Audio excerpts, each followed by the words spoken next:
Hello and welcome to Tech Deals. Today I'm doing a side-by-side comparison between two very cool Dell 15-inch gaming laptop computers.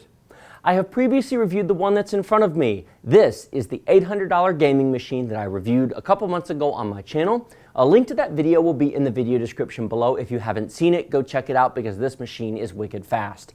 I did Windows performance reviews, I did gaming on it. It's just an awesome, awesome machine for $800. It's a great value for your money. So if this is so great, what's this doing here? Well, in short, when I posted that video, I got tons and tons of requests, more than 20, I lost track of how many it was, to do the review of the upgraded version of the machine. This has an Intel i5 chip in it. That's the i7 version. And many, many people said, well, that looks great. I like the performance. How about I just go buy the i7 version? Hey, that looks nice. Will you review the i7 version? Your wish has been granted. I really do read all of your comments. Thank you very much for those of you who do comment on my videos. I bought an i7 version of this machine, and here we're doing a comparison. Now, I will follow this video up with an individual review of this machine where I do performance on it, I'll game on it, and I'll show some differences with it. But for now, I just want to talk about what's different between these machines because it's more than just the processor. When I got asked when I did this computer review, when they said, what about the i7 version? I did reply to many of those, and I said, wait, it's not the same computer. It looks it, but it isn't. I think it deserves a video, and I'm going to show you dramatically right now how different the machines really are because they look the same on the Amazon product detail page. But this is the one I reviewed. This is the $800 i5 machine. I'm going to turn it so you can see the reflection on the screen. This is a matte or non-reflective screen. I have light boxes on either side of the camera that are shining towards me.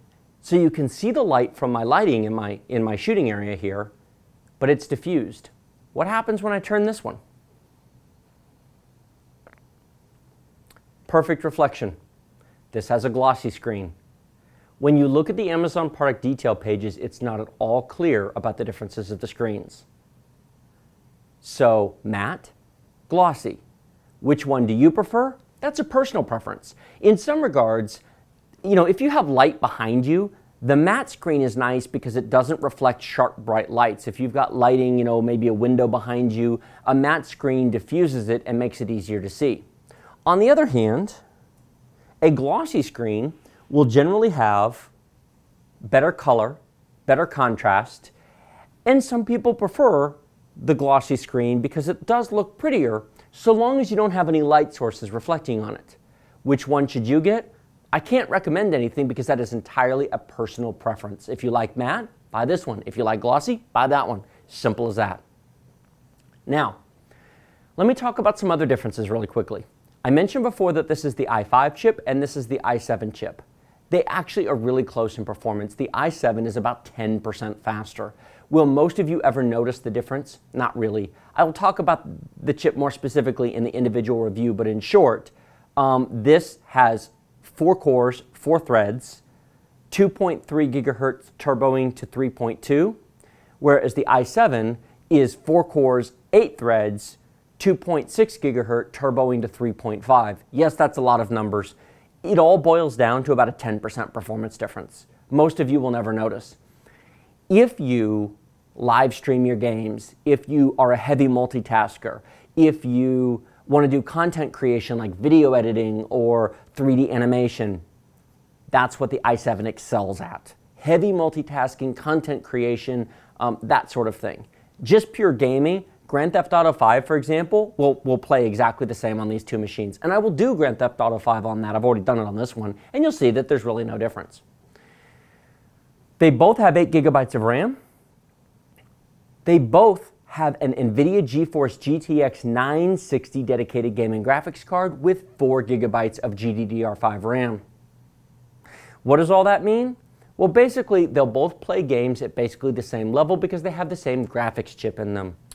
What about storage? This is a big, big difference. Now, in this machine, this has 256 gigabytes of solid-state drive included. Wonderful, wonderful performance. It's very, very fast. Fast boot, fast Windows performance, programs open and load really wicked quick on this.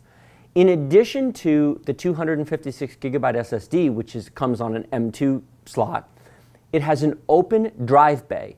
I added a 2 terabyte drive to this. This is not a review machine. This is my personal gaming laptop. I've owned this for over 6 months. I've owned this since before I even had a YouTube channel. I love this machine. This is what I use at home. I added a 2 terabyte drive for $95 to give me room to store games on. Why? Because a 256 gigabyte SSD is not nearly big enough to install a lot of games these days. Grand Theft Auto 5, for example, takes up 63 gigabytes.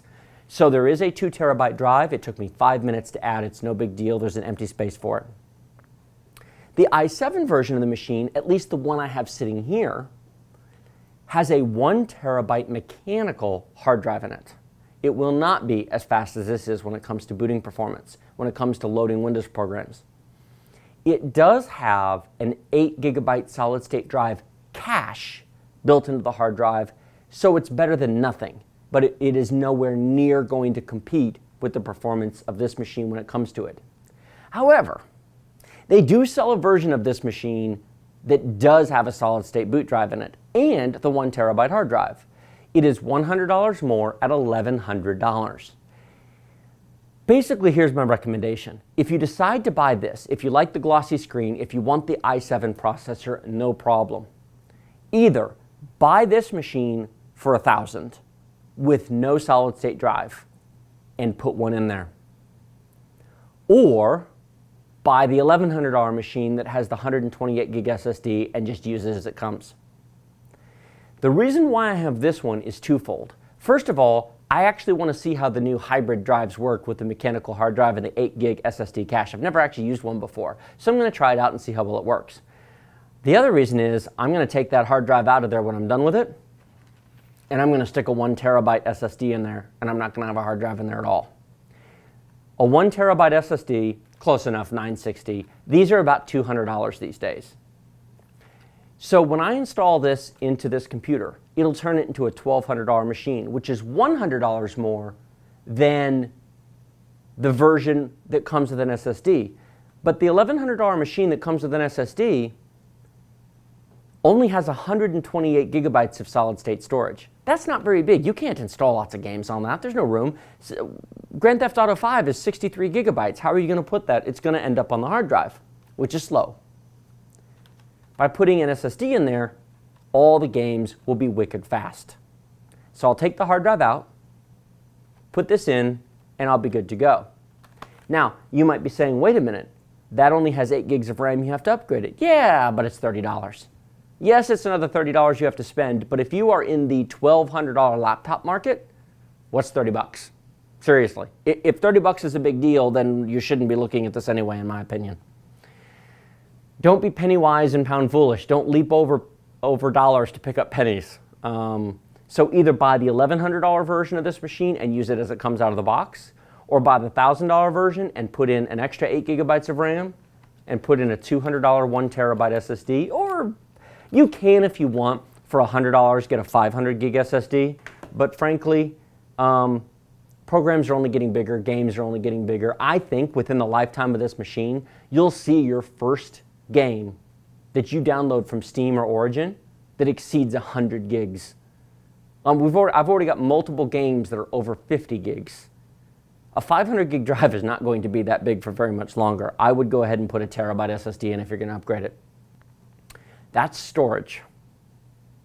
I mentioned the graphics cards already. They're the same. The RAM, let's talk about the screens. They're very different. You've already seen that this one has a matte screen and this one has a glossy screen. They're both IPS or in-plane switching, so they're both good quality screens. This one is Full HD or 1080p. Honestly, for me, that's plenty because at this size, I couldn't see anything more anyway. But maybe you're younger than me or your eyes are better. The $1,000 machine has got a 4K screen. 4K is really taking off this year, and they're really starting to put it on more things. This actually has a 4K Ultra HD screen on it. Now, can you game at 4K on this? Absolutely not, not even close, don't even think about it.